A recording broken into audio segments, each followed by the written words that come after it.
the green card backlog. We're going to talk about share information to help you understand the reasons for the delays and the possible solutions for you. And this is especially important even if you have not filed your case yet. It's very important for you to know this because let's say you get married to someone, you're like, oh, easy peasy, piece of cake. I've heard about the good things. I've heard that some people got a green card fast, 3 to 5 months, but everyone's situation is different. So when I say green card, it's not even green anymore. It's bluish, I think. Pretty sure it's not green. That's the old school, but everyone knows it's called the green card for resident status here in America, and that is the ultimate status. Okay, other than becoming a citizen, of course. Then, which I highly recommend. All right, if you want to get full protection, as much protection of the law in the United States, become a U.S. citizen when you can. So we're going to talk about the visa bulletin. All right, no one likes this topic because it's annoying, but everyone needs to know about it. If you have a family member beneficiary abroad, okay, outside the United States. So you'll see here that, or if you're in the U.S. but you have a family preference category, same thing. You need to know this. Okay, so they have an upcoming visa bulletin. It's September 2023, which is in 2 days from now. I believe it's 2 days. So if you scroll down here, all right, the issue right now, folks, is retrogression. Okay, retrogression is annoying. No one likes it, but typically it happens. So let's say your prior date is, let's make it up, March 2020, but at the time you had the interview, it was current. Your prior date was current, or there was a date after March 2020, but because due to visa limitations, there's a maximum number of visas allowed per year based on family preference or employment-based preference. That's why you hear a lot about like the term. You may have, if you're familiar with immigration, you follow it. You may have heard the term retrogression, so it's super frustrating. So if you're abroad and you got the interview, you already completed it, and you're like thinking, yeah, everything was good. It was like a 5-minute interview. It's all gravy. When am I get the visa? And then tick tock, 6 months later, 1 year later, like what is going on? Well, they're not going to update you to tell you, oh, I'm sorry, the prior date in general retrogressed for your category. They're not going to give you that kind of detail, unfortunately. That's not for everyone.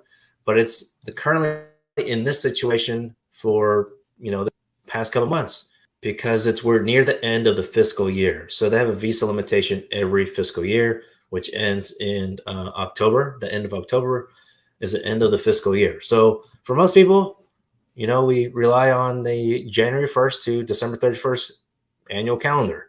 But for the government, U.S. government, they rely on the fiscal year, which is it starts October 1st until the end of September for the following year, calendar year. Okay, so hopefully that was not confusing. But you can see here that, let me see if I can enlarge this on the YouTube and Facebook. So the most, I won't say common, there's people that apply for so many different types of, depending on family relationship. I guess one of the most common that's backlog is a U.S. citizen sponsored their sibling. So the F4 category. So you can see here that they're working on cases with a prior date, or at least they can't issue a visa for those that have a prior date after April 2007. For most countries, for Mexico, is for people, they can't help people after have prior date after August 2000. So it's a super ridiculous long time. So for example, we had a client that we helped with a mandamus lawsuit. At the time that we filed the mandamus lawsuit, it was current. Okay, so just make you up a date here. But right now for F2A, this is a resident spouse who sponsored their spouse. So they had to make a difficult decision, right?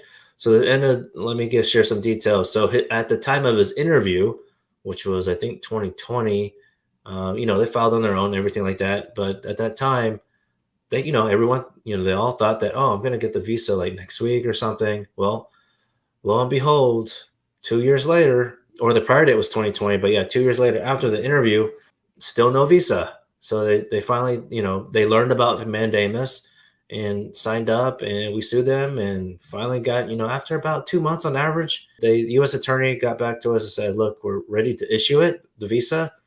No, there's no issues here, no problems. But no problem with the case file, but the problem with the visa allocation is that, as you can see here, this is the upcoming September bulletin, even August 2023 visa bulletin. it's retrogressed. Okay. So usually around this time of the year, you hear about that term retrogressed very often. So hopefully by October 1st or the October bulletin, it will go back to normal date.